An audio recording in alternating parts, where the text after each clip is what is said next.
like to welcome all of you this afternoon to St. Athanasius Coptic Orthodox Theological College and to our special seminar series today.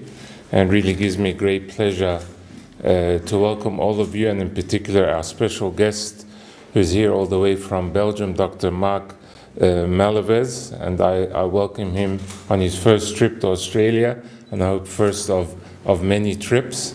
And I look forward to listening to the two lectures that he's going to present to us. He comes all the way from Belgium, and he's a scholar and a researcher at Brussels University, and he's going to speak to us on two topics. The first one titled The Spiritual Reasoning of the First Coptic Monks from 250 to 451 AD. We'll then have a short break, a coffee break in the hall. Then we'll come back for the second lecture, which is titled The Diet of the Coptic Wanderer Monks in Late Antiquity. But I would like to hand over to Dr. Yohanna Nassim to introduce Dr. Marc, and then we await eagerly to listen from him. Welcome again. Welcome all in our series of seminars. This third one, we had already Professor Lucy Ann Hunt in Coptic Icons, and the second series was delivered by Howard Middleton Jones, and this is the third one. And it's my great pleasure to introduce Dr. Marc Malvez, that I know him for a dozen of years. The first time I met him in 2001, and since we became a very close friend. Dr. Marc holds 2 PhD from Sorbonne University and from Liège University. His main research interest in the Wanderer monks, especially the life of Abba Anofer, and his name survived even in the English language with Humphrey. And those who have kids know Humphrey, the bee bear. So this is a deformation of the word of Onofrius. And for years he was studying all the texts of the monks, and I believe that you will enjoy his lecture and his talk. It's a very pleasant talk, and Dr. Marc is happy to answer any question later on. Thank you.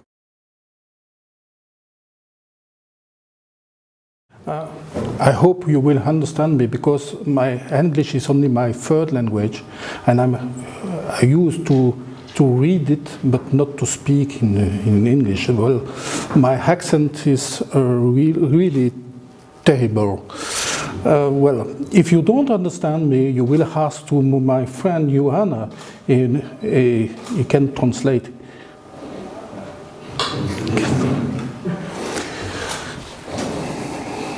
First, perhaps so it will be better. We'll talk about the spiritual reasoning of the wanderer monks of the Coptic Egypt between 250, time of the persecution of the Emperor Decius, that threw the first hermit into the desert, until 451, the date of the Council of Chalcedon, which is a turning point in monasticism as well as other things. We will treat first the term monk, which has many different meanings. Monachos, iidai. First meaning, levadu, of a singer who rejects to join or to the sexuality. The second meaning is the solitary, who lived alone away from the other persons.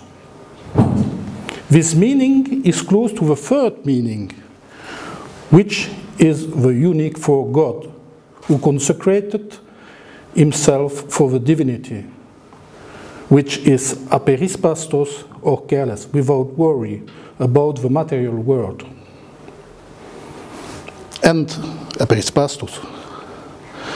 And the last meaning, which is a member of a monastic community, isolated from the world. The Yahid of the Psalm 25.6. The first three meanings are our topic today.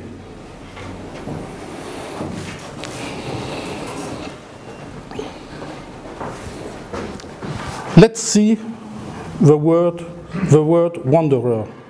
In order to give a definition, we refer to the chapter 18 of the Conferences of John Cassian, written between 426-428, concerning the famous letter to Eustochium of Jerome, written probably in 384, and also, to a certain extent, the rules of Benedict of Nursia, written at the beginning of the 6th century. This permits to distinguish the first category of the wanderers, also called Sarabaitai by Cassian, which corresponds to SACOTC in the manuscript, and Remnuot of Jerome, or in a different way, Remnuot, the man of solitude. These, as Cassian indicates, don't have a spiritual father or a rule. They live in the towns and the villages. They are monks in the first meaning, which is characterized by their encratism. These are encratids. They are from the first centuries of Christianity, who became spudaioi, philoponoi, zealots, then monazontes, agapetai, or virgines subintrodictae for women, and agapetoi for men,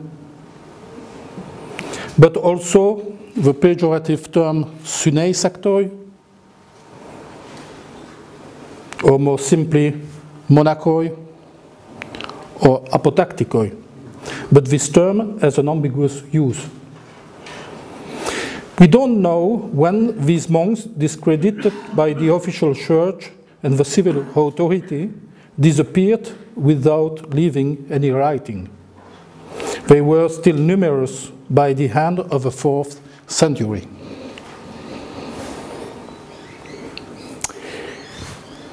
In the mission of Paphnutius, traditionally called The Life of Onofrius, we read in the introduction of the manuscript Pierpont Morgan 580, Panachoites pezom hebolum jae et bepnute, the anchorite, these who wanders in the desert for God's sake. Has Onofrius remained 60 years in the same cell without wandering? In order to understand this qualification of wanderer, it's good with Cassian to apply on the monks the chapter 11, verses 37-38 in the Epistle to the Hebrews. They went about in skins of sheep and goats, destitute. They wandered in deserts and in mountains and in dens and caves of the earth. Cassian continues saying that Saint Paul and Saint Anthony were known as the authors of that profession. These monks are educated by the spiritual fathers and under their authority. They have a rule, but not a written one, excuse me. These are hermits, reflect the image of Paul of Thebes and the semi-anchorites, in order to use a modern term, such as Anthony. They lived always or during the week in the desert and assembled in the weekend in the monastery for the Eucharistic celebration, the agape, and the meditation of Melete. The hermit could be considered as appearing in 250. As for Anthony, he started his career as a SACOTC in 271 before becoming a hermit in a tomb in 273 and then in a fortress about the year 286. Then disciples started to assemble around him, which is the beginning of a semi-anachronism around 306.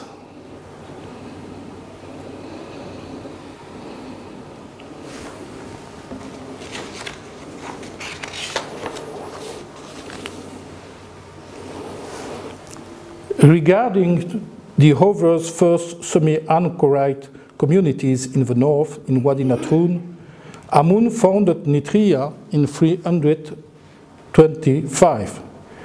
In the beginning, as a SACOTC, during 18 years, he dwelt in the Ptau and Pirosme, or Pernouch, and the name of the actual village, Al-Barnouji, where disciples joined him. In 330, faster in the desert, Macarius founded the first community in Scetis. However, in 336, Amund and Anthony founded the famous Kedia.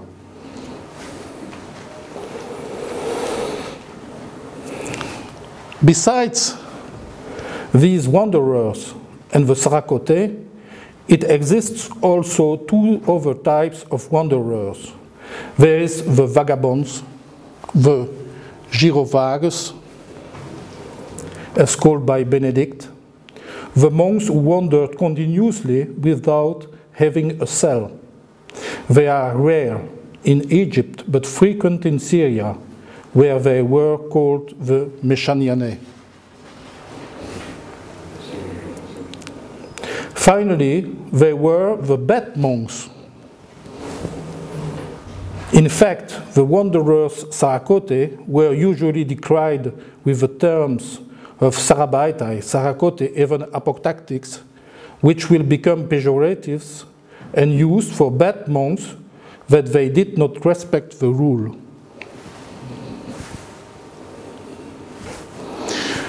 While we evoke the Coenobites who live in community, Jerome called them Soes, which derive from Sos, community. They are also said apoptactics, as they renounce, not like the SACOTC, to the sexuality, but also to anything concerning the world, even more than the hermits and the semi-anchorites. The laws apoptacticoi. The laws of Theodosius in the year 381-383, which are directed against the apoptactics as the SACOTC, explain that this term disappears essentially in the text qualifying the Coenobites. This term is never used by Chenute, for example, for his monks. Pacôme is considered as the father of the Coenobitism, which is wrong, as there were other communities before him. In the year 313, Pachomius became a disciple of Palamon before becoming a hermit in 323 and started the first tentative to constitute a Coenobitic community. Finally, in 328, is the beginning of the Pacomian Coenobitism, and from 329 to 340 is progressively the development of the koinonia, real creation of Pacomius, the congregation of koinobitic monasteries. These monks are characterized especially by the fact of obeying right and rule and regulation.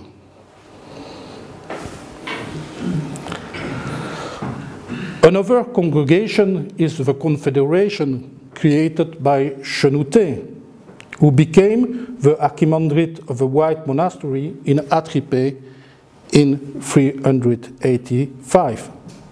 His system is different from that Pacomius, not stressing on the same things and imposing vows and obedience more strict, but the system will later fusion. The wanderer, as we mentioned, is the hermit of a semi-anchorite. He did not have a right and rule, but a spiritual reasoning well established, which is politeia, or kinerobe, the work of God. If we joined the acts of a material life, bios, to the politeia, we obtain the oikonomia, the course of project of God for the monk on this earth, which we can qualify also by ascesis. This spiritual reasoning of these first wanderer monks became standardized by the philosopher monk Evagrius Ponticus, born around the year 344 in the region of Pontus. He studied first under the authorities of his compatriot Basil of Caesarea, but it could be quickly found that the monasticism that he describes is extremely different from what Basil established. He continued his education as a secretary with another compatriot, Gregory of Nazianzus, Patriarch of Constantinople, who didn't write a precise text on the monastic reasoning, but his vision in this matter is perceived in a number of his writings. Then we see the reasoning as described by Gregory, the Syrian type, is only corresponding to the 2/3 of that proposed by Evagrius. Having served for a time as the successor of Gregory Nectarius, Evagrius was forced to flee to Syria for some personal reasons. In the year 383, April the 9th, he received the monastic garments from the hand of Rufinus of Aquila. But the monasticism of this one doesn't correspond to the reasoning presented by Evagrius. At the end of the year 383, he came then to Egypt and dwelt in Nitria before settling in Kelia, which he will not leave it except for one time to see John of Lycopolis, until his death in 399. My thesis is that the work of Evagrius is characteristic of the Egyptian practice and a real expression of the life of the first wanderers in this region. Antoine Guillaumont, the great specialist of Evagrius, mentions this is not a pure construction of the spirit. And as I demonstrated, it's also not the fruit of his philosophic or monastic education. In order to be clear, Antoine Guillaumont. In order to be clear, I will refer to the works of Evagrius Ponticus and also the writings of Casson, Coenobitic Institutions and Conferences, as well as the life of Antony attributed to Athanasius of Alexandria, the life of Paul of Thebes, written by Jerome and other writings by this letter, on the Losiac history, apophthegmatic writing of Palladius, and the Apophthegmata Patrum, the acts and deeds of monks of the Egyptian deserts, on the history of the monks in Egypt, written by some Syrian monks who traveled to Egypt in 394-395, and finally, the mission of Paphnutius, which I translated, and I prepared the edition of the text in Coptic, Arabic, and Ethiopian. Let's analyze now the spiritual reasoning as it was theorized by Evagrius. It could be divided into 3 steps. The first, which is the rejection of the material world by the continents, the poverty, and the anachronism, namely the isolation from the world, the xenitia displacement, or the will to become a stranger wherever he is, but also to keep inside in his cell as far as he can, so the monk will reach esoukia, a term from the Stoicism, the tranquility of the body. The second step is the practique, the practice for the combat in the desert, acting on the concupiscible and irascible, bon, it's good, so, yes, of course, faculties of the soul, according to the tripartition of soul of Plato. The monk will reach then the apatheia, imperfection, a Stoicism term, the little impassibility of the soul, which permits the thick contemplation of the things of this world, the good contemplation of the things as they are presented to us. Following his way, the monk, acting especially on the irascible faculty of the soul, reach then the perfect apatheia, the great impassibility of the soul, which will permit the second natural contemplation, namely that of the logoi, of the real nature of the things, as well as the reasons explaining the existence itself and the finality of the material world.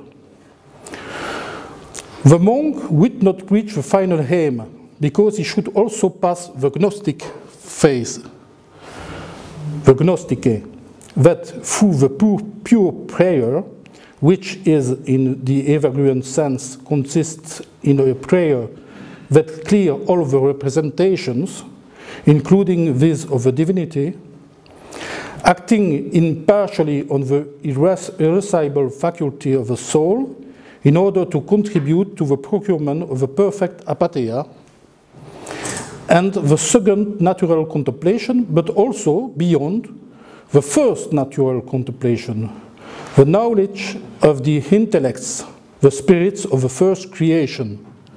According to Evagrius and his master Origen, there are 2 creations. The first is that of the pure spirits. Those who sin, they should follow the fall, and the second creation, the beings having less sins fall less down.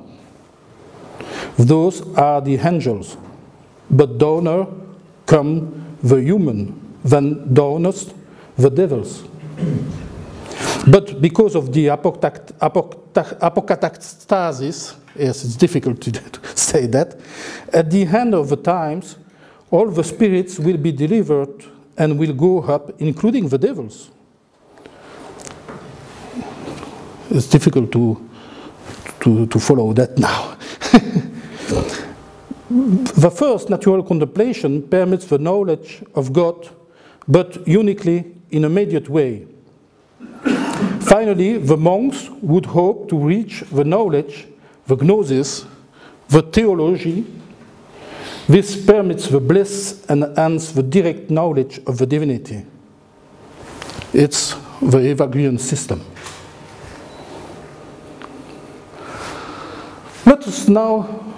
Let's focus now on the real reasoning of the wanderer monks, as it should be cleared from the text. There is the first phase, which is the search of the external senitea. Manshammo in Coptic, namely the fact to be stranger in the material world. This permits to reach the esoukia, the tranquility of the body. This phase consists of a fundamental renouncing.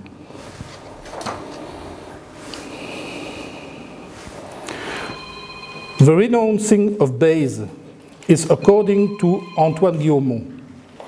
According to Evagrius, they are 3 in number. I count them as 4. First, there is the renouncing of marriage and having descendants. According to the term of St. Paul, there should be a state of amerimnia without worry. So he should return to the academic condition, so no sexual relations. Then it came next the renouncing of the parents and the other members of the family. It should to see them only in a strict minimum. Then the renouncing to all other human contact, whatever it is, which implies the anachoresis, so be too far from the human world. Anachoresis in Coptic, Siyara in Arabic, and Phalis in Ethiopian.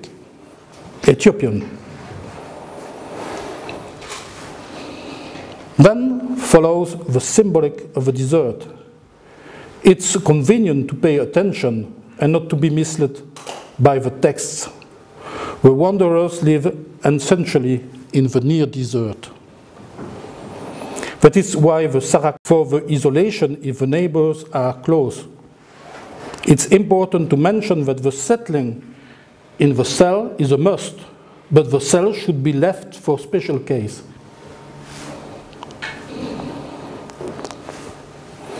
There exist also types in wanderers regarding the settling in the cell. There is first the recluses who never left their cells. There were very few in Egypt. Then there are the stylites, where the cell is on the top of a column, which isolated him from the rest of the world. This type is mainly Greek and Syrian. However, there are some in Egypt. However, the dendrites, who lived in the trees, seem that they never existed in Egypt. There are also the stationaries, which are practicing the isolation regarding the others by staying silent without moving, standing up, and sometimes the arms on the cross, totally psychologically separated from the others. This type is obviously temporary. On the opposite, there are the gyrovagues, vagabonds without any attachment to the world, to a certain point renounce the cell itself.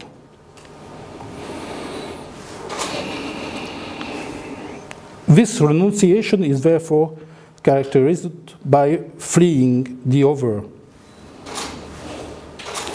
One of the means of the isolation is the master of the tongue. which consists to avoid every vain word. This would lead to the ascetic dumbness, which consists not to speak at all. They should also to keep their ear and avoiding the evil words. They will transform his wish not to hear anything. As the ascetic dumbness, it's of course an extremist form. They should keep their cell, but they can renounce it. This paradox could be explained by the fourth renouncement of a base, that of a material possession based on the verse of Matthew 18:21. If you will be perfect, go and sell that you hast, and give to the poor, and thou shalt have treasure in heaven, and come and follow me. They should have the power to renounce the place itself in case of necessity. They should not be bound to the bricks. But this renunciation consists essentially in the maximal reduction and the poverty of the furniture of the cell and the tools, in addition to the poverty of vestments, which can lead the monks to live nearly naked.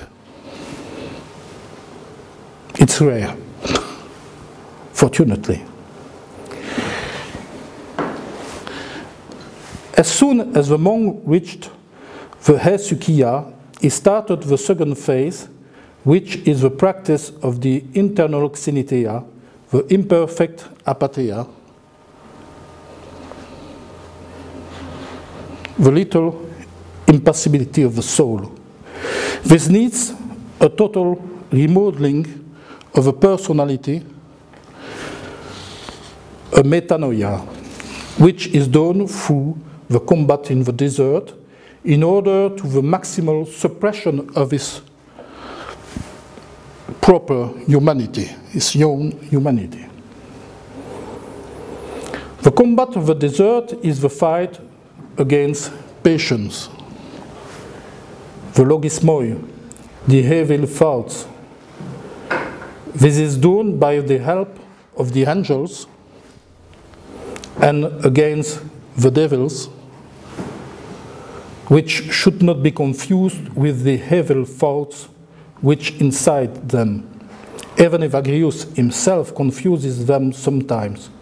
The evil thoughts act in the interior of man.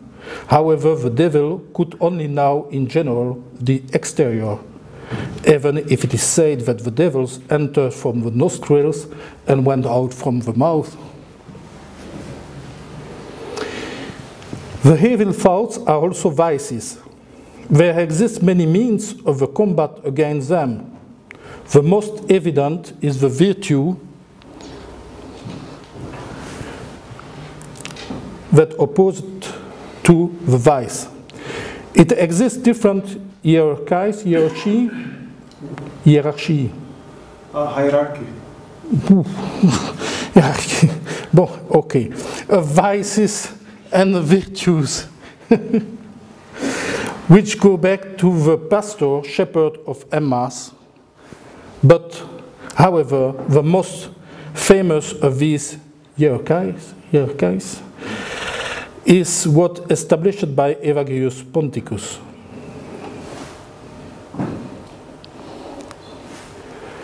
This is grouping of 8 generic thoughts, which will give birth in the West in the beginning of the 7th century with the Pope Gregory the Great, a list of the 7 major sins. These thoughts succeed by the gravity. If one of the sin is defeated,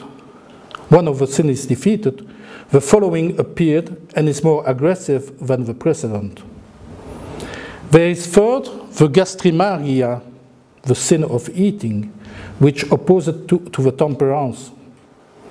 Then the lewdness, which is opposing to the continence. The third one is the philargyria, which opposed to the dispossession. Then comes the couples of sadness and joy, and of anger and forbearance, which Evagrius put in a different order, which reflects the pragmatism of his theory. Then the acedia and the endurance.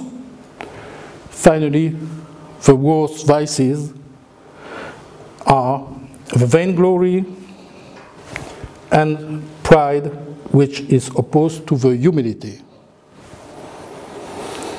The gastrimargia should not be translated as greediness, for according to Evagrius, it's a question of quantity and also quality. The monk should not desire various foods. This is opposed to the enkrateia, the temperance. However, it's suitable to reduce the quantity, especially bread and water, which are the essential food. However, it's extremely important to eat without rush and not to eat from the morning, but to delay the time of eating. The porneia is the lewdness. It should not be confused with fornication, as this implies an act. However, for the monk it remains usually as a thought. The sophrosyne, the continence, is the opposed virtue. It's convenient to restrict the use of water, which helps to the lewdness, but also the food. The gastrimargia is hence closely linked with the porneia, and the enkrateia helps also to fight against this latter. As enkrateia. As the other means of fight, there are practice of manual work, prayer, and also to keep far from the source when this is not in thought. Then comes the philargyria, which should not be confused with the greediness, for philargyria concerns the will of possession, whatever will be. That which opposed to it is the actemosyne, the dispossession. The antiretic method consists to recite some words from the scriptures, which is one of the harms against the philargyria. Evagrius is the author of a famous work called The Antiretic, which regroup the sayings adapted to each vice. Then came the lupe, the sadness, with its counterpart, cara. Joy. The prayer is efficient against sadness, as well as the antiretic method. It's convenient to distinguish the bad sadness, which comes from the enemy, and the good one, which is the result of repent and compunction. The following couple of vices is composed by orge, anger, and the macrothumia, the longanimity. It should be noted that the anger is considered as inevitable, but should not last. It will become a vice when it will last, without reconciliation, when it's transformed into resentment. Anger is good when it is directed against the devils, and should, however, not be considered as an ideal state.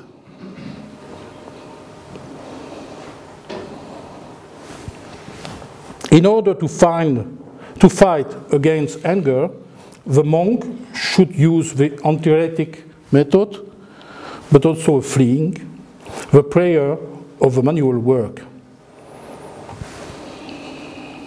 Then comes the acedia, which is not a simple boredom, but moreover the disgust that pushes the monk to reject his solitude, which is the beginning of his reasoning. The devil strikes mainly between midday and the 9th hour, 3 p.m., at the hottest time of the day. It's also called the devil of midday. The virtue opposed to his, the hypomene, the endurance, which maintains the monk in his cell. Against the acedia, there are also the compunction, the manual work, the prayer, the psalmodia, the meditation, and above all, guarding of the cell. Then comes the kenodoxia, the vainglory or pride against the other human beings. There is not a specific virtue against it. To fight the vainglory, there is the method of the antiretic, but also the fleeing from the others and the toughness towards others. There is also the strict obedience to the spiritual father, humility, the rejection of himself, rejection of accepting, and the rejection of accepting the ordination to priesthood, current practice in the ancient church, in order to avoid behaviors which are origins of vainglory. The last and worst vice is the pride against God, the hyperephania, which is opposed to the tapeinosis, the humility. This vice can provoke that the monk return back to the beginning of his first steps and also to become foolish by a blow of the rational part of his soul. The method of antiretic is a means to fight against the pride, but there are also the compunction. You're connected. Even I turn off my mobile. Compunction and obedience to the Father.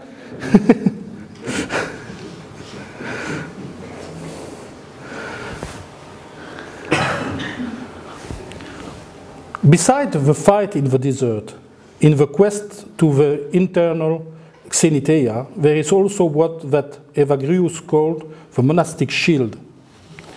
This presents negative aspects and positive aspects. Let's have a look to the negative aspects first. This consists to the renunciation, which could be qualified as positive, contrary to the basic renunciation, which are just the abandon of something.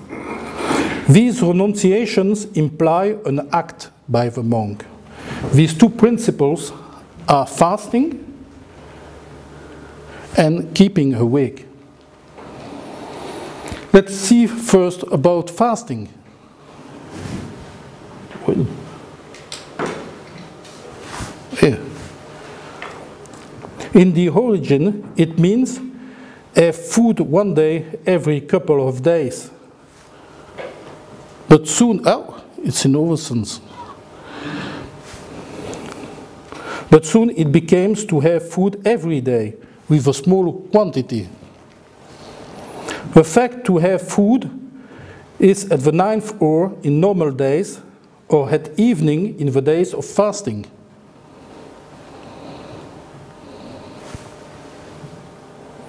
The communion breaks the fast. Also, hospitality comes first, and the monk should offer food to his guest to eat with them.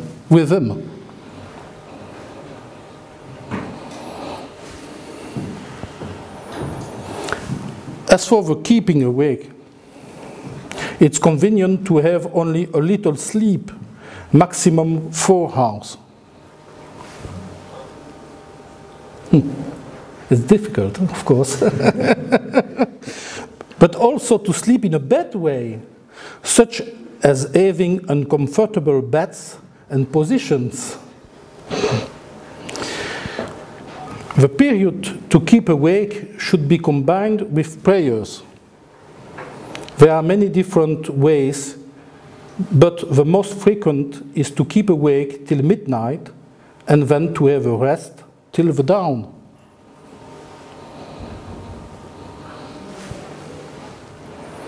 It exists also some extremists who tried not to sleep at all, but the texts indicate that it is not a good behavior.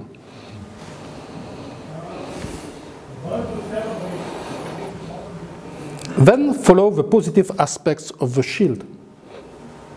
There is the double attitude of compunction and the fearing of God. There is also the manual work and prayer. I forget it.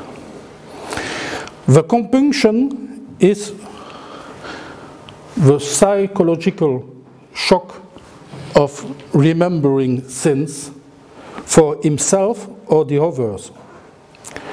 To it is joined the remembrance of death,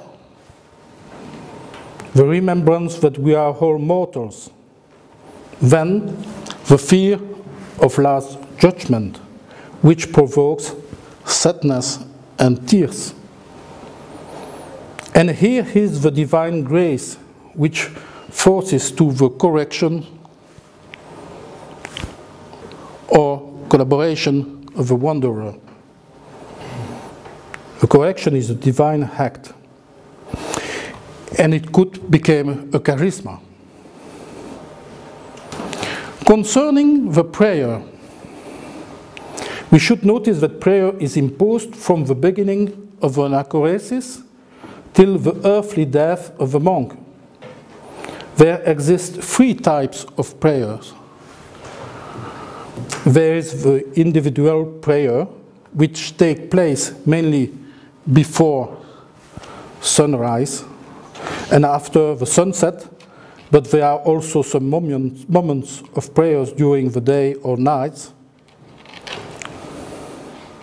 The prayers should be accompanied with large metania, complete prostration, or small metania, which is binding knees.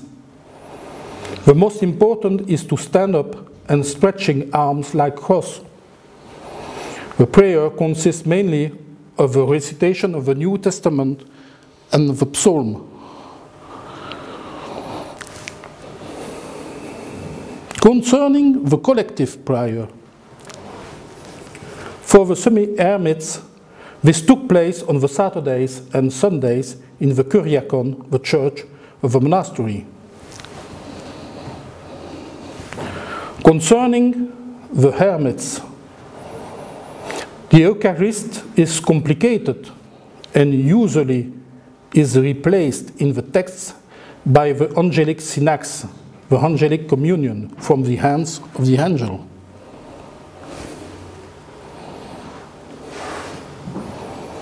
It exists also the possibility of the auto-administration of the communion with consecrated bread in the church and conserved in the cell. But this practice is then already extremely contested.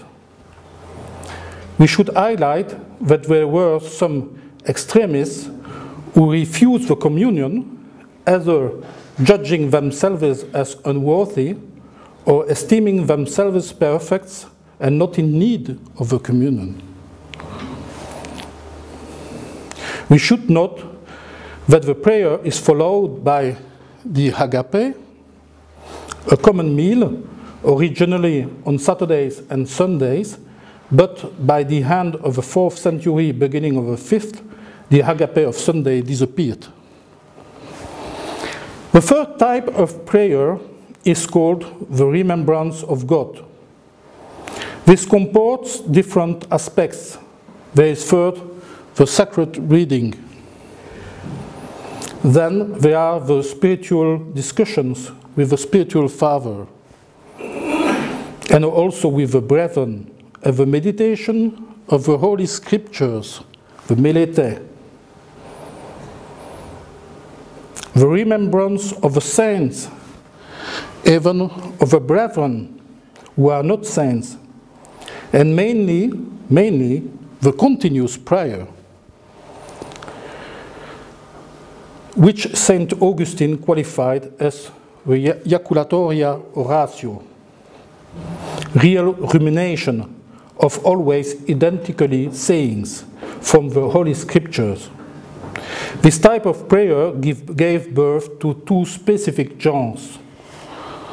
First, the prayer is the prayer of the heart, the prayer monologistos, which consists to recite the soul and one word, such as the beginning of the Psalm 51 and the Psalm 70. This prayer will reach the prayer of Jesus as to pronounce the name of Christ continuously. Besides the compunction and prayer, there is also the manual work, which is fitting for life without needing alms. The monk may only receive alms if he is sick or too old to satisfy his needs himself. However, it's hard to make the balance between the practice of the prayer and the manual work, as the prayer is fundamental.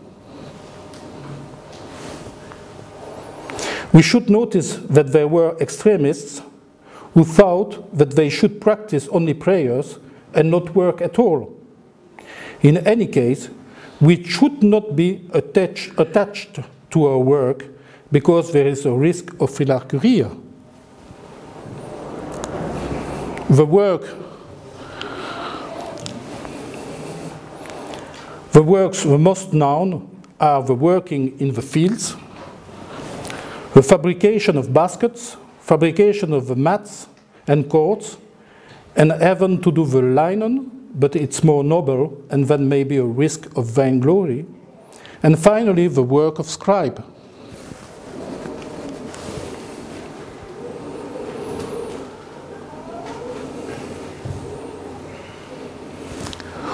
Once the little impossibility reached, the third phase started, the Gnostic, which consists to do the internal xenitheia more and more durable, as it's not usually permanent.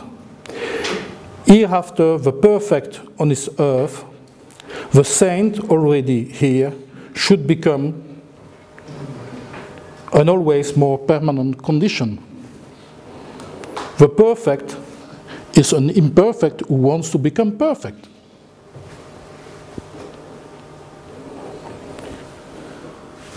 This phase is essentially marked by the renunciation of the own will of the monk.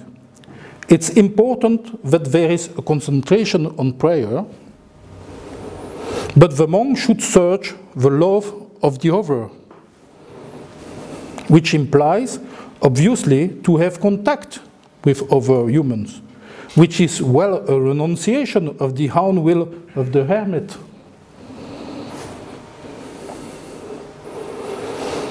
This evokes two particular types of monks.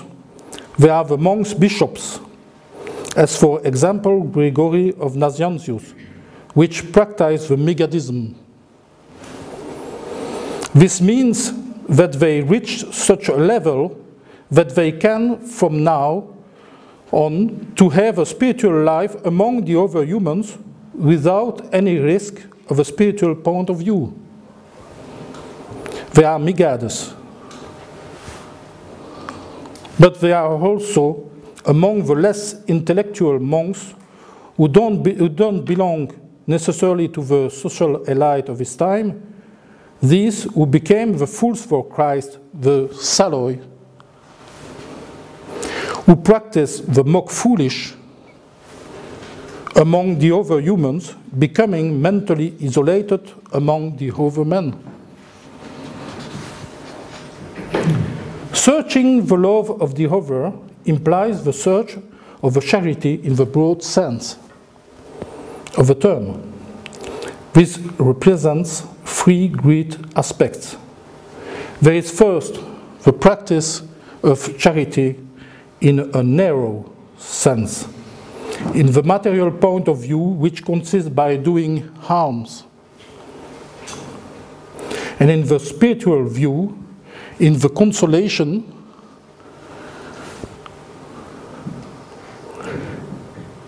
namely helping the sufferings or comforting the weak.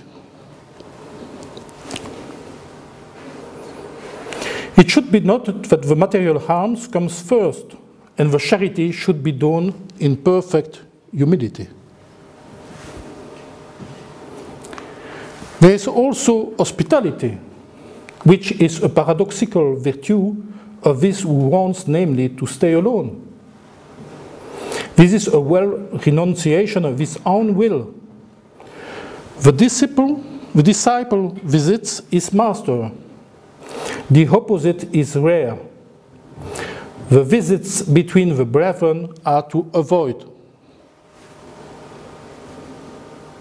It's convenient to escape from the laymen, the women, the children, and the members of the secular clergy. It's preferable to meet a pagan priest rather than to meet a bishop. Excuse me.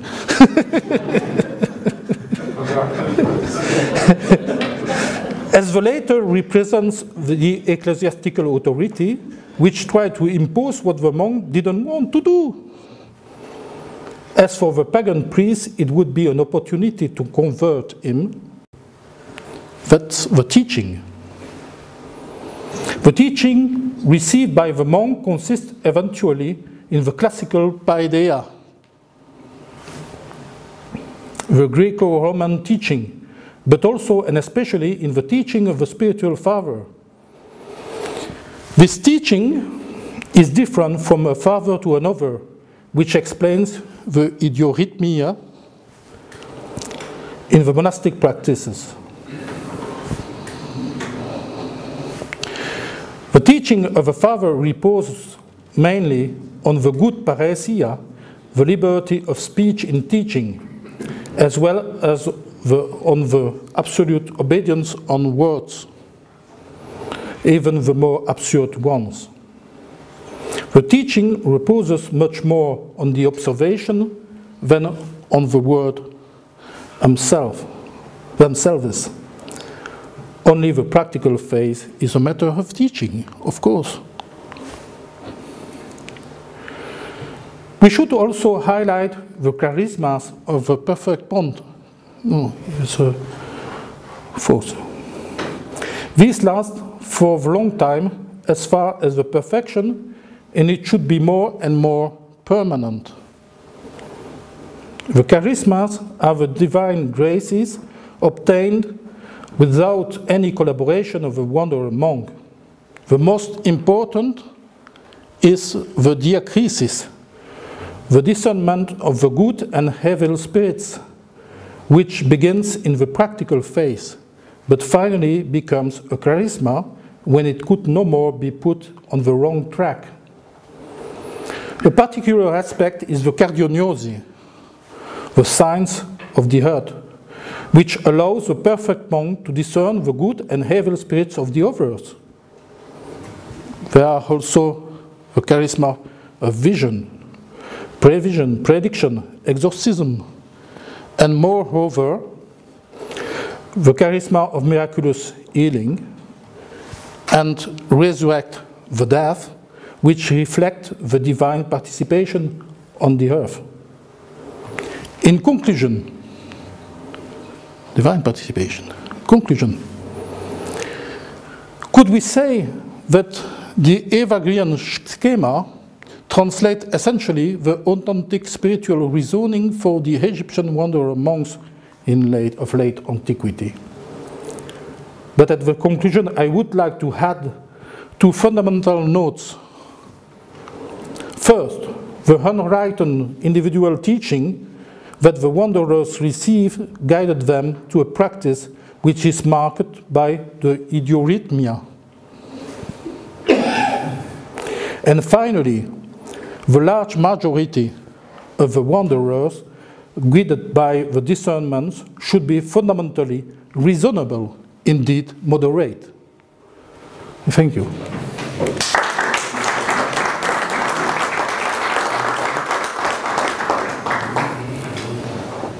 Any question?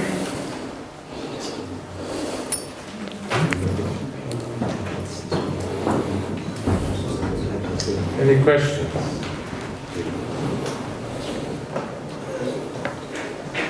Yeah. In what way was the Chinooki's monasticism more strict than the Pacomian one? Yes, it's more strict. Oh, it's difficult. I'm not a specialist of Pacomians, nor Chinootism. But there's a very interesting work about that written by Karin Schroeder. She shows that the obedience is really more strict. If you have sin, in a Pacomian monastery, the monks try to save you, but in a Chinootian monastery, we put you out to save the community. It's really different. It's another conception of a community. The community is a earth, it's a body. The body of the community is very important in the Chinootism system. Yeah? You mentioned with Evagrius the word Hezekiah. I'm just wondering if any Egyptian monks use that word. Because a lot of the Greek monks use it, and yes. That's when in later half of... But you find these words in Apophthegmata. Of course, is it an influence of Evagrian or not? It's difficult to say that. I think that Apophthegmata are more ancient than Evagrian in the center of the thought. And then I think the words exist. Greek words were used, but also you have Coptic words for these terms. Still, you have Kinerope. Kinerope is the same, but another Greek word. Manchamo for Xenitea. But I think the Greek words were used. Of course, it's difficult to say that precisely. I can't be sure. What is the meaning of the word? What's the meaning of the word idolatry? Its own rhyme. Each monk has his rhyme. You can do something more strictly and another thing not, and another monk will do differently. Of course, because it's different, the teaching is different from a master from another. Perhaps you have a monk who is more strict with the prayer, or with manual work, or with the fast, or with the keeping awake. It depends. And you have extremists who are very strict for all.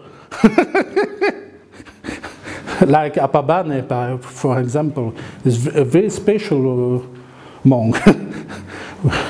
He lives on a wall.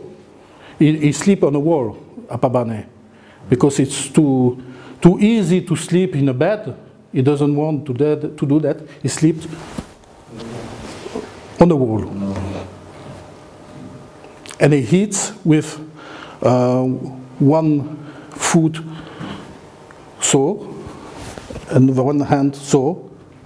It's very difficult to eat so. This is in Sydney Harbour, but he's not in Malvez. That's what happened. So just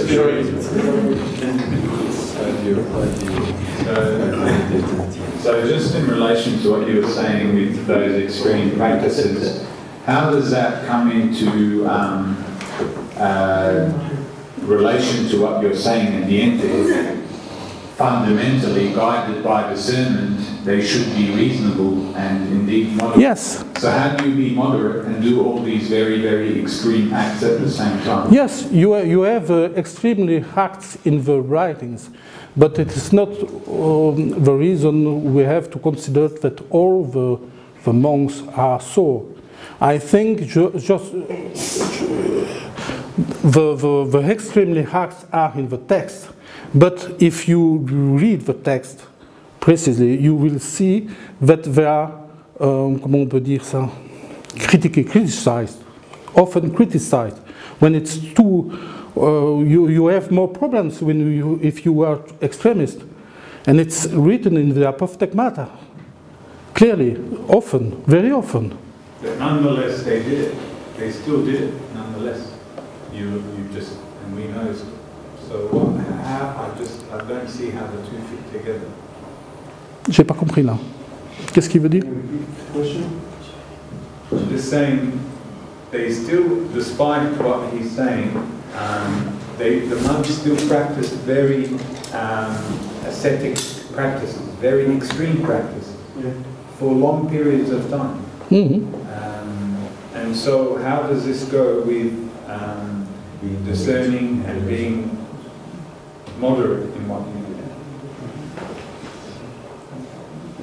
Il dit qu'il pratique quelque chose pour longtemps, mais comment ça, avec la modération, comment conjuguer ça avec la modération? You have to pay more attention to the text, because the texts are, of course, not the reality always. I think it's impossible to diet 40 days and not to drink and not to eat. Well, I think we have to pay a good attention to these texts, because they exaggerated some things. When practice is extreme, the text exaggerate it more and more, I think. Of course you have extremists, but if you see, often the extremists are condemned. If you read Evagrius, you will see that the moderation is very important in the Evagrian works. And I think it was so in the common of the monks. Excuse me, yes. Last March I was in Egypt and I visited a monastery. And we sat with a monk. And we understand that the monks have discussed with the mobiles.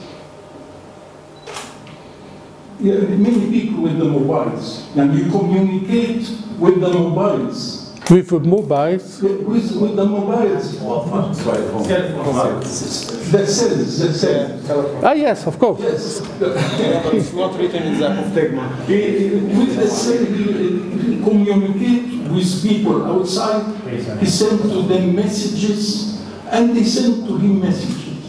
And then he tell us, sometimes I receive offensive messages from people outside, and I'm perplexed. Should I use the cell in the mobile or not? I know. And I myself told him, oh Father, I didn't see. Yes, but I didn't see that in the text. Go to yourself and communicate with God and leave all these people. Yes, of course. This is what I said to him, and afterwards I said, yes. I said to myself, why did I say so?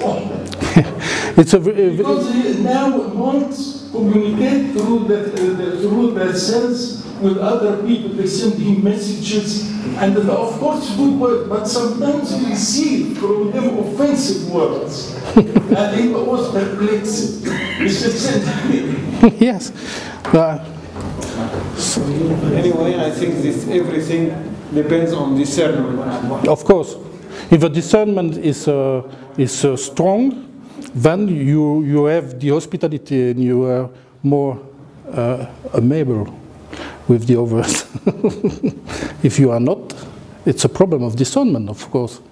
You are not perfect, but nobody is really perfect. Huh? The saints are more or less perfect, but to be really perfect on this earth, only Anthony was so.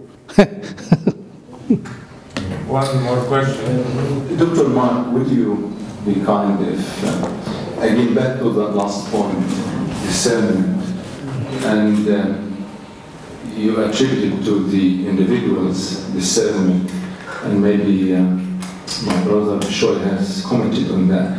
What is the role of divine guidance and the Holy Spirit guidance in that very point? Does it discern? Has it been totally personal, or there has been a divine element yes. in this discernment? Thank you. It is not written in the text I saw, but it's sure that the monks, the life of the monks is the oikonomia. It's a project of God for the monk. When the influence of the spirits is always there. It's impossible to be his own, only his own. Of course, the Holy Spirit inspires him, of course. But it's my opinion. It's not in the text, but it's sure.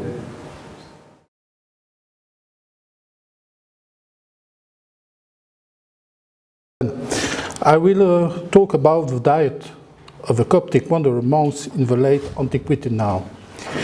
Because of his politeia, the monk doesn't eat enough. He ate a small amount and consumed only the basic foods without preparation. The first one is bread. Diet, the title, bread. The bread constitutes the essential food for the monk. It was in fact the essential food since the pharaonic epoch. Father Renew mentioned that Egypt seems to be, until nowadays, the country where the consumption of bread is one of the most elevated in the world.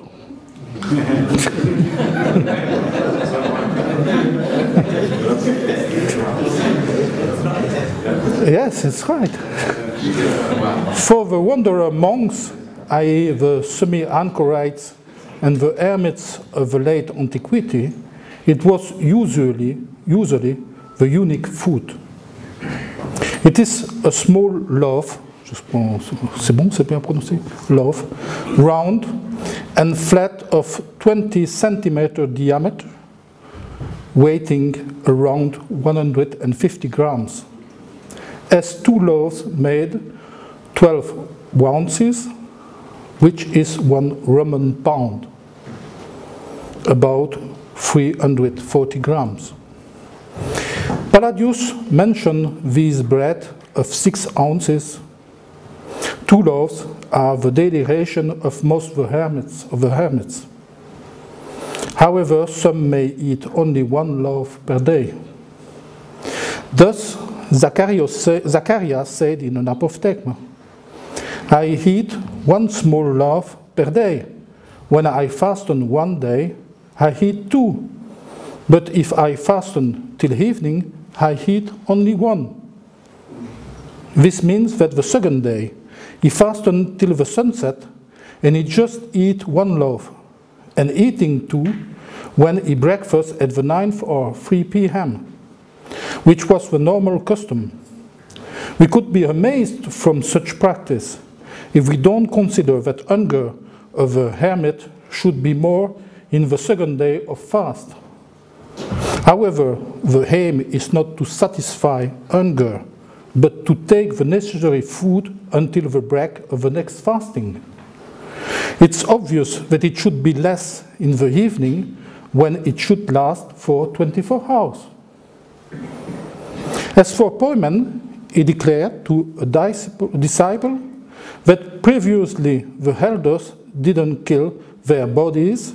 However, he said also in the same apophthegma that they wait for the sunset to eat their bread and their ration of water, eating only one bread. The fact to eat the unique bread is linked to keep fasting till evening. Our argumentation would fit only if the next day the practice returns back to normal. A method recommended by Abba Moses permits to understand that we should satisfy with one bread whatever will be the next day. At the 9th hour, we took only one bread from the 2 loaves that the rule granted us, and we keep the second one for the evening or in case if we receive a visit. If a brother comes, we eat this bread with him, and we don't add anything to our custom. By this means, we don't feel sad when we get a visit, as it is a feast for us, and our hospitality duty is also fulfilled without any release of our abstinence. And if we don't have a visit, we can eat our bread as it is allowed by the rule. As we had already bread at the 9th hour, our stomach would not feel charged with food. We avoid then the inconvenience which we usually faced when we postponed until evening the full meal under pretext to keep a more severe fasting. The food they eat would take the freedom of the spirit and the ease in prayers, the vespers, and the midnight prayer. Not only the spirit is free for the vigil of the night, but also for the vespers, we will be fit as for the digestion is done. This quotation shows that the custom is to eat two loaves in the 9th hour. However, in order to make hospitality without eating more, Moses proposes the practice to have one meal in the afternoon, and the other one could be either when receiving a visit in the evening or in the evening. This seems not be the practice generally observed by the wanderers. This text provides us a justification to those who fast to the 9th hour and not eating their 2 loaves in the evening, but are satisfied with one loaf even when they keep fasting till the next evening. The reason evoked by Moses is not the absence of the necessity of eating more than one loaf, which we personally endorsed, but it's the obligation of praying in serenity, evening and night, without risking drowsiness after a fatty meal.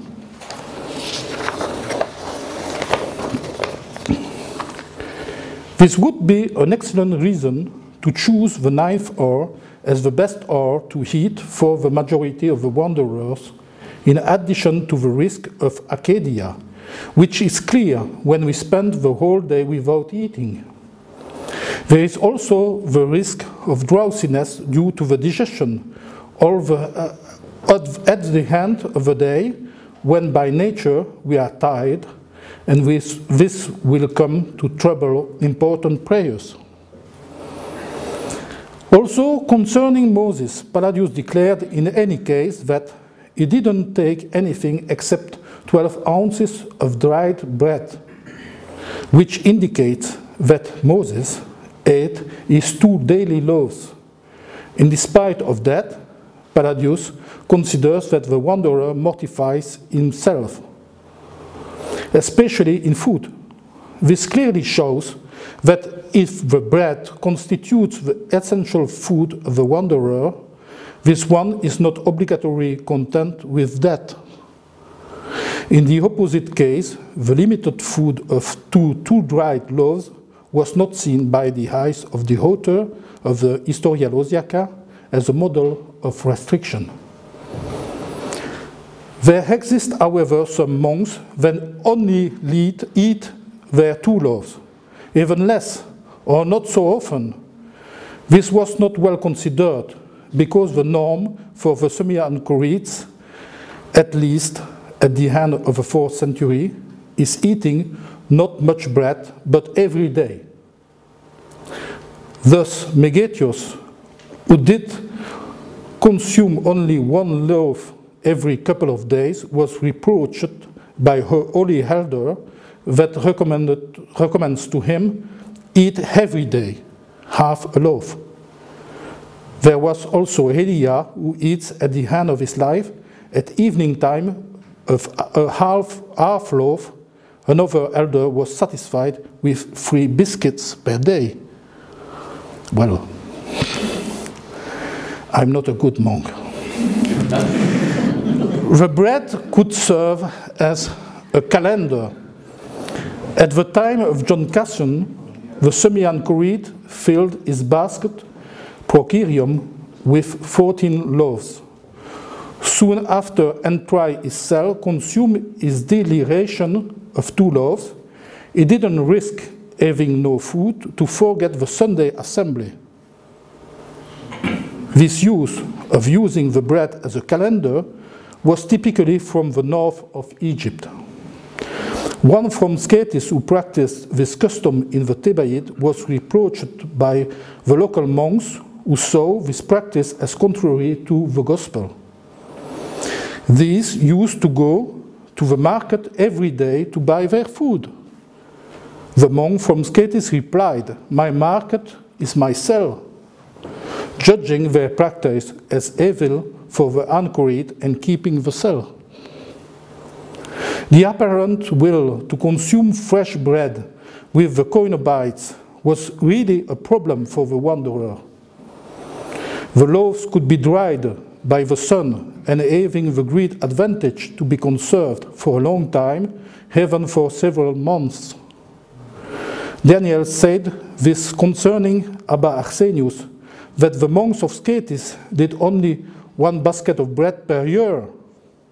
Similarly, we can see in Kelia, Amoes dried in the sun a reserve of 50 measures of bread, that he didn't hesitate, however, to leave. For a hermit who did not dispose of the ingredients and then should go to the world for either buying or baking in the oven of a village, it was obvious to stock enough bread for his retreat, which will help him to maintain his isolation practice. Antony, during his sojourn in the region of Toms, which was not far from the inhabited zones, could easily and frequently get his bread, but sent a friend for the bread from far afar. Bread and salt now. The bread is usually done with wheat, but sometimes with barley. Dioscorus the Nakiast baked his bread with barley and lentil. Others used the flour of the peas. The bread is not salted, as it's accompanied by salt. Thus, Paphnutius in the Historia Lausiaca declared, concerning the bread without salt, nobody eats, or when we eat, we become ill. Abba Hares recommends to a brother from Scetis not to eat for 1 year only bread and salt. John Colobos indicates in an apophthegma that the elders of Scetis didn't eat anything, saying, "Don't force to eat bread and salt." As for Macarius the Egyptian, it's a basket full of bread and salt that is supplied as food for the two young strangers that came to become his disciples. It's also said that about Dioscorus, concerning the food, he didn't taste anything except bread, salt, and water. Eladios, as well in Kelia, didn't anything else. This practice was certainly the same in the Pacomian monasteries.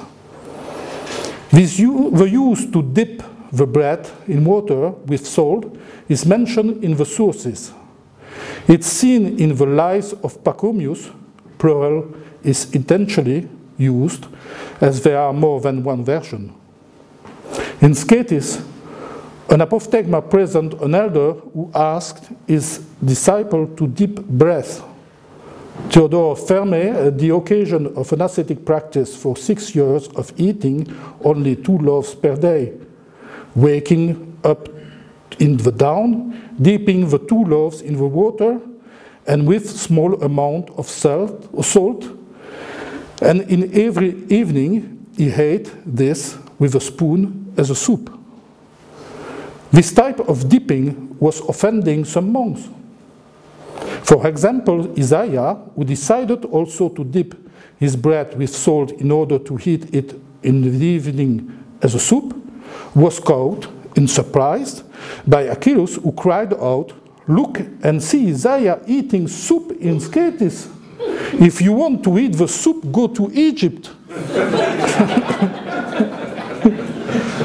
Or in different words, go out from the region of the monasteries to the valley. Some wanderers were even opposed to every type of dipping bread. It's worth noting that with the Egyptians, fasting during the Paschal week, the Holy Week, is more intensive than the SACOTC, authorizing only bread, water and salt to be consumed after the sunset, except the 3 days and Saturdays, which are marked by total fasting. The basic diet of a wanderer monk corresponds then to a strict fasting of an Egyptian layman or clergy. Vegetables and legumes. The second food in importance is the vegetables. Some used to eat some weeds that grew in the desert.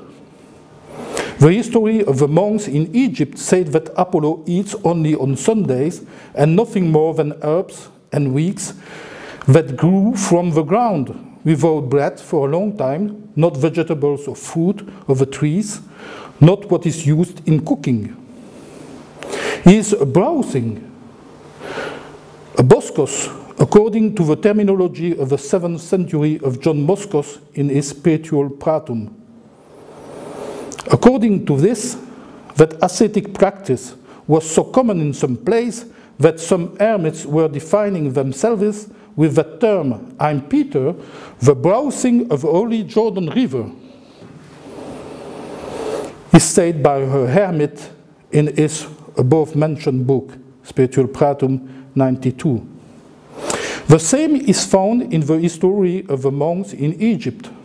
Copres spent 3 years in the desert, satisfying himself with the weeds as food. The same according text said that some of the monks of Nitria do never eat bread nor fruit, but only bitter chicory.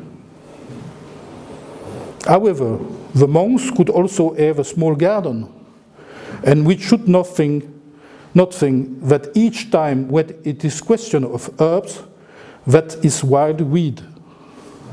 In the Middle Ages, and even after, it was common to distinguish between the herbs ground for eating, such as lettuce, cabbage, etc., and the roots, such as onions, celery, etc. It was the same at the same epoch that we are studying. Hence, in Historia Monacorum in Egypto, it is said about Abba Hor that he only ate herbs and some sweet roots. The green vegetables are eaten raw, fresh, or conserved in the vinegar with salt. The vegetables with cloves are usually cooked or grilled, or sometimes simply dipped. If some people eat a little bread and little of vegetables, such as Dorotheus, who every day ate 6 ounces of bread and a portion of vegetable with some water, or Elia, who ate per day in his old age 3 ounces of bread and 3 olives, some other wanderers were satisfied with one or another. Cisoes, invited to consume both, answered to the brethren, "From these 2 things I will have one, or I will take bread, or I will eat the dish that you have prepared." The fruits. The monk eats also fruit, but usually with parsimonious way and exclusivity. For example, one of the elders ate only 6 dried figs per day. Also, the famous John of Lycopolis never ate except fruits. However, fruits seem to certain monks as a sign of greediness, and they recommended to consume very few, or not to consume at all. John Cassian expresses this idea clearly when he wrote, Serenus then served some grilled salted with 3 olives per head. Then he presented also a basket with peas. This is what the hermits called a delicacy. We took only 5 and also 2 dried figs and prunes. All kind of fruits was brought to Arsenius, but he only ate few. As for Achilles, he refused the apples that were brought to him, and he forbade presenting them to anyone in Scetis. The raisins brought to Macarius were sent to another brother, who did the same, and so on, so that the fruits turned around the whole Scetis, and by the hand they came back to the elder. Some of the wanderers only eat exclusively vegetables and dried fruits, practicing the xerophagius as did the Montanists in the 2nd and 3rd centuries. We have meat. As for meat, it was nearly totally absent in the food diet of a monk, as for nearly all the Egyptian peasants. Some wanderer monks were invited to dinner by the Patriarch Theophilus to eat meat and vegetables. It's noteworthy that as soon as they got wind, they refused to continue their meal.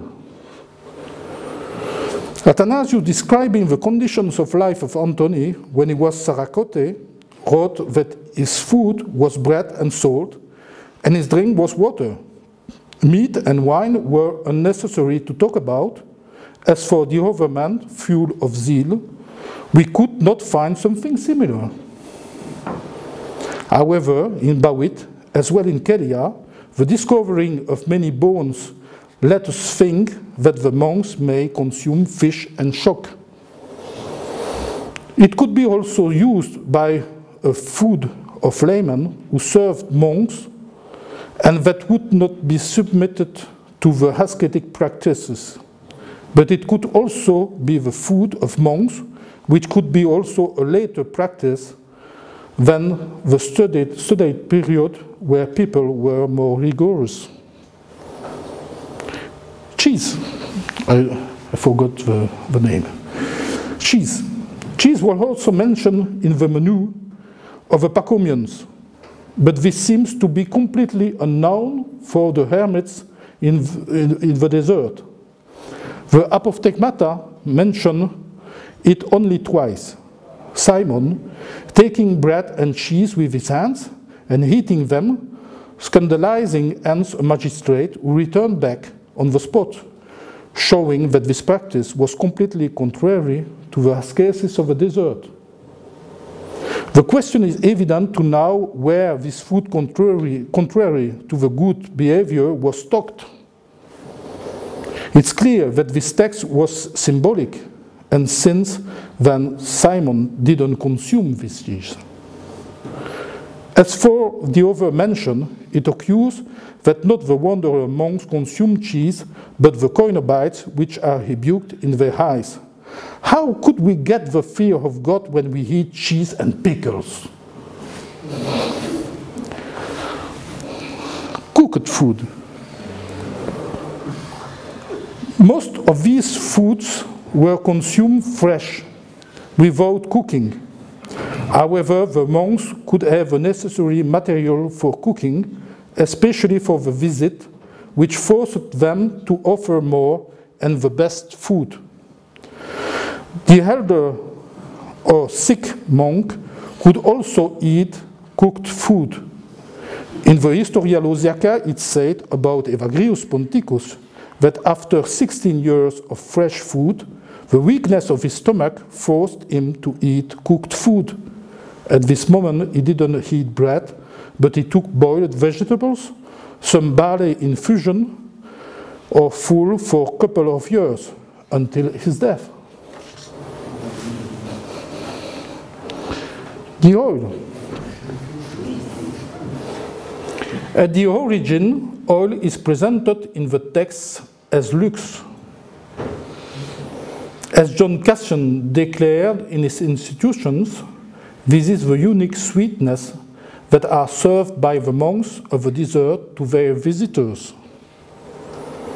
The wanderer monks use its zeldom as food.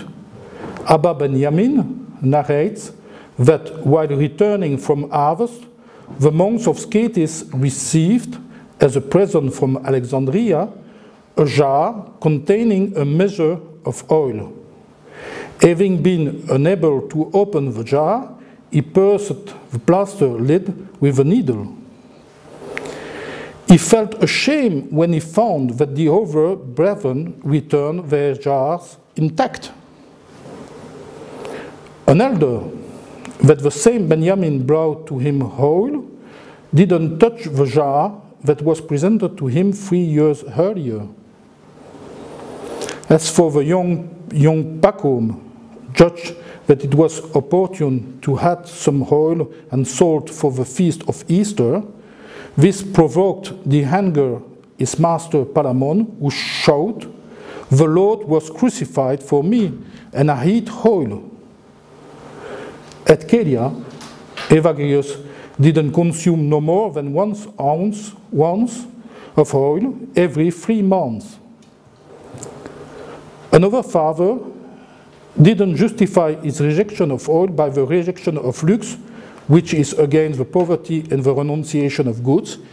He proclaimed, "I don't want to take fearing that I will become accustomed to the sweetness of oil, will incite me to search for better food and to find that this food will force me to buy food from the town or villages and then returning back to the desert and returning back to my cell. So it's necessary to keep the asceticism which will force wanderer to refuse this product in the desert and to search it out of the desert and leave his cell." However, if we follow the Coenobite John that Cassian mentioned in his conferences, by the time the wanderers progressively started to consume whole to the utmost. We became beyond the borders of the antique austerity, where we ignore completely the use of oil. What should I say? We didn't satisfy with the measure introduced by the looseness of our time. 1 ounce of oil and a measure of lentil were sufficient for the whole year for receiving guests. We want the double of triple of this measure. This text leads us to beware of the text.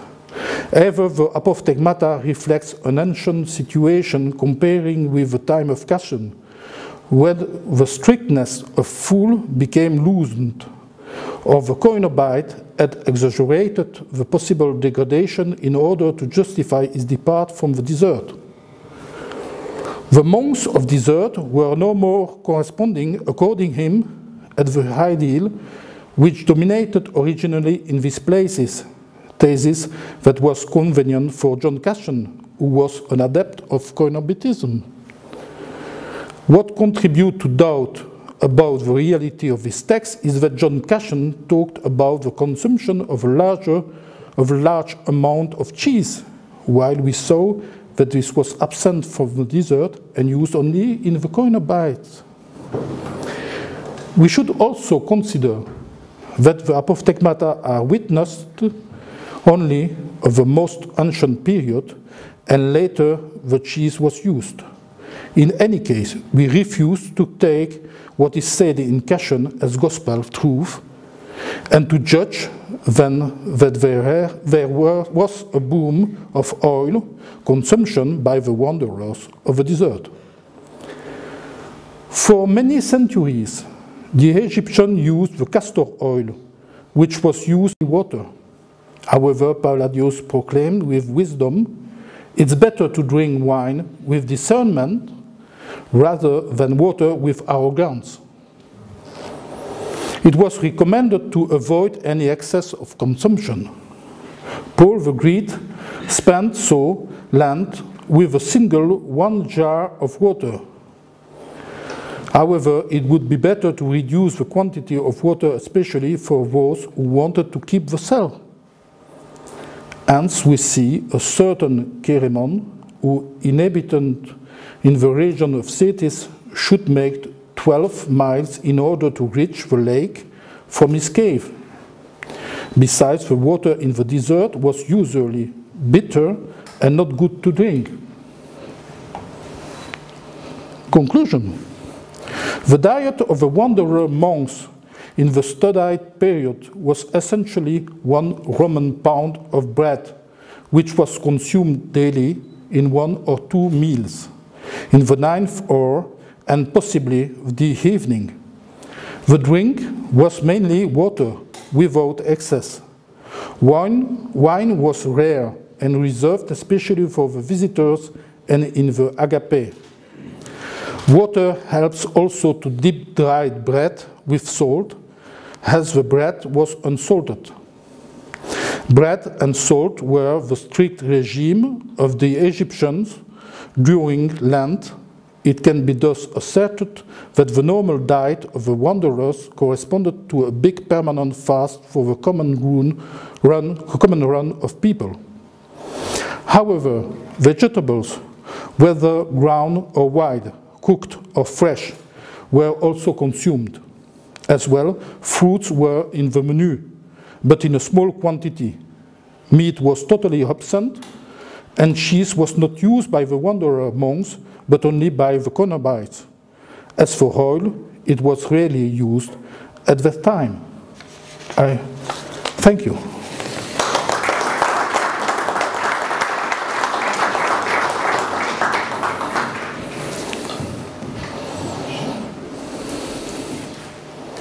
I have a question.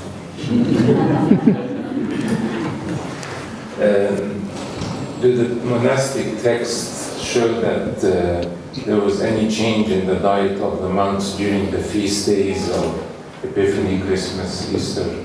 Yes, sometimes yes. But you don't have a lot of texts about this period, especially period in the apophthegmata, because it's not important for apophthegmata, this practice. Of course, it's important period for the monks, but it's not especially visible in the text. But there are differences, of course.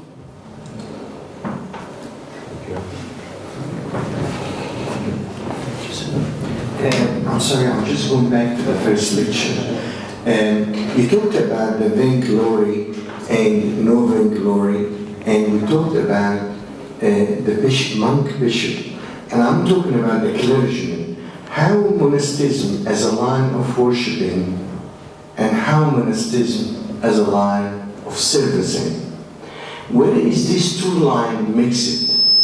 To me, in history, till the 3rd century, till Amba Athanasius, there was no mixing, because if you know the story better than me, that when he looked for Amba Pacumius actually flee from Amba Athanasius, not to be ordained as a priest. Mm-hmm. And his saying is, a monk should not be looking for vainglory. Yes. Priesthood was to them with that kind of things. But the monasticism took another turn in teaching, in serving the church, in defending the faith, and which is fantastic thanks to our Coptic church. But where is this line was changed in history? Is that because of the heresies coming to the church? Yes. Or is that because of the lack of good quality of laymen to serve? I think it will be because it's the heresy. It's not a heresy. It's the separation in the church with Chalcedon. It's the beginning of the change. That's the reason why I'm studying only the period before this time, because with 45 Council of Chalcedon, you have a real changement in the conception of monasticism. You have monasticism is more turned to theological themes. It's impossible before. It's said in the text that the monk must flee from the theological questions, because theological questions is not for the monks, absolutely not. And it will be really different after that. After the separation, you have more and more consideration about this matter. And then you have the monks who are becoming more and more priests and so on. That exists before, but it was rare. After that, it was more common, of course. It's a real changement in this time. Any other questions? Marc at the back. Steve? Was there...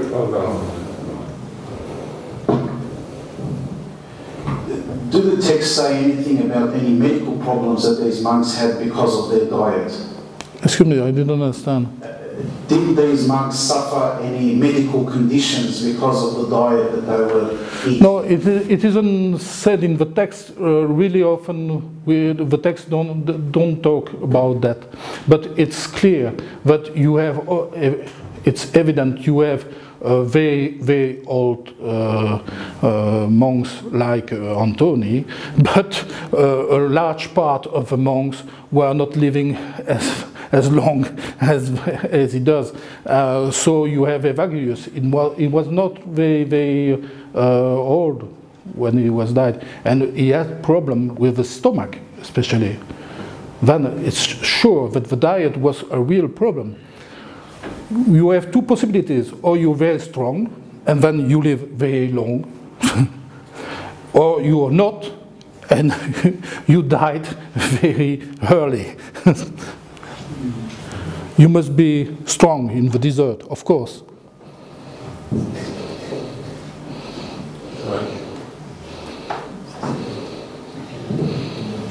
You mentioned in the first lecture about hospitality coming first. Yes. In regard to diet, when there was a lot of visitors to the desert, were the visitors participating in the same meals as the monks, or was there something different for them that was always available? Yes, or very often in the text you can see that the meat is different.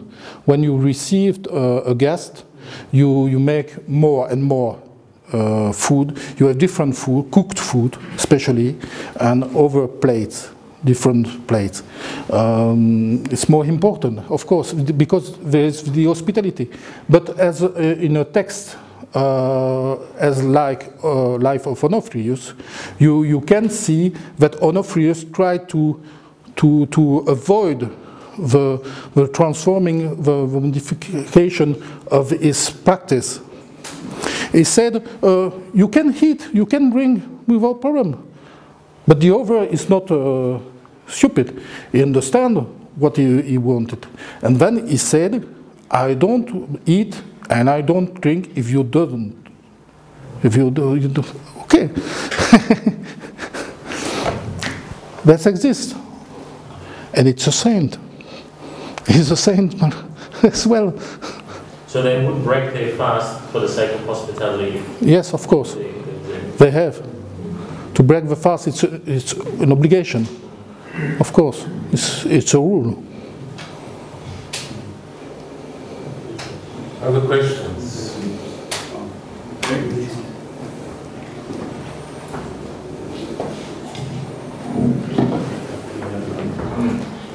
Continuing the question of Steve about the medical condition that the person can have or the monk can have because of his special diet, could we say that they were able to fast that long, like up to the evening every day, because of the small amount of work that they had to do? Like for us now, most of us, we get up at 7, 8 o'clock, we wouldn't sleep till 11 o'clock. And we could continue during weekends and for service or for anything, or family or anything. So we have longer hours of work. That's why we need to eat maybe a little bit better than, not on a special diet. Could we say that they were only praying and they had little work to do in the monastery because they would lock up themselves in the cells and they would not go out for a week or for 10 days or from Sunday to Sunday, and this enabled their body to withstand the long time of fasting? But I think the time of fast was not very long. You have some texts about very long fast.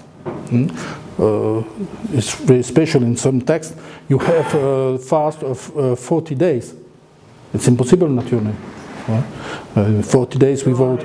Concerning the medical conditions, there is a PhD of Andrew Crislip about the hospitals and its beginning. And according to Andrew Crislip, the beginning of the hospital started with the sick monks. So there was a special, especially in the community of San Paco, there was a special place to look after and to care about the sick monks, which could mean there were a lot of sick monks. Of course, I think. And these were developed by the Basilia through St. Basil to create kind of hospital. Yes, of and course. This was the beginning of the hospitals.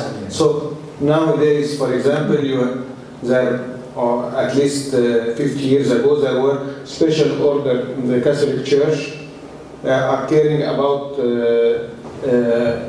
medical condition, hospitals, nurses, etc., etc. So it's beginning.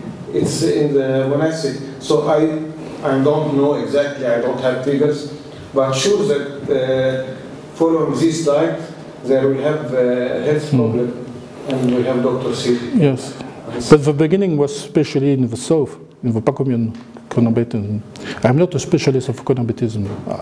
I hope to become because I want now to study especially the spiritual reasoning in the Pacomian community with my friend, where we are making a project to study this part of the spiritual reasoning to see if it's really different or the same, about the same of this of the north. I think it will be about the same, but we have to demonstrate that. It was not yet studied, and we'll do that together. Other questions? I just have one last question. I think you alluded to it. You alluded to it in your lecture that like commoners actually ate pretty much the same diet as the monks. Is that true? So the people that lived in a in like the peasants and the poor people ate pretty much the same diet that monks did. Is this mentioned in the text? Yes, it's mentioned in some texts, but it's clear when you studied I'm not a specialist too of this matter, but could you have especially some researchers as Vipzika and so on who studied the archaeological items and saw that the fast of the peasants is about the same. It's about the same. When you come in some monasteries, you eat more than when you're peasant. In some monasteries in the south, at certain period. I think after the 4th, 5th and 6th centuries, it would be easier to be fit in the monasteries than in the regions, the villages. It's different, of course, in the 3rd or the 4th century, but after that, you have men who goes to the monasteries to eat. Of course. And to escape from taxes too. Excuse me. Did you make a comparative study between Christian monks and Christians in other religions, just as in India, concerning diet? I didn't saw that in the text because my texts were before the great problems. Especially, you don't find in the Apophthegmata some questions about theological differences and fights between Christians. Very, very few. It's less important. Few important. It's not the real interest of the Apophthegmata and such things, such lives and so on. Michael? Did you come across anything talking about fasting before communion? Yeah, fasting about communion. Yes, the fasting about communion, before communion you have to fast one day, an entire day. Yes, it's said in text. Yes, already then. I'm just interested in a comment you made in the last lecture about, about whether communion breaks the fast or not. Mm-hmm. Was this a universal acceptance law between the fathers, the visited fathers at that stage, or was it a canon that was imposed? Or? Yeah, I think it's common. It's it's always so. The communion break the fast. Any other questions?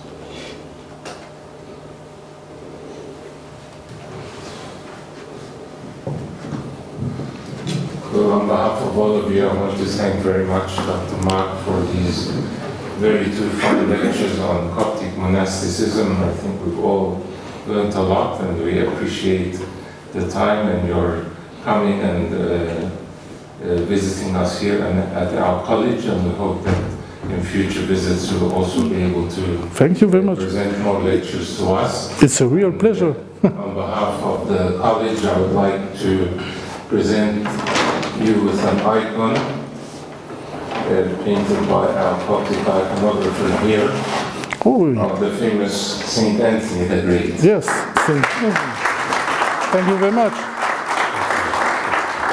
Thank you very much. It's beautiful. His birthday is tomorrow, so it's birthday present also. And also I would like to present an icon to your wife of our Holy Mother Saint Mary.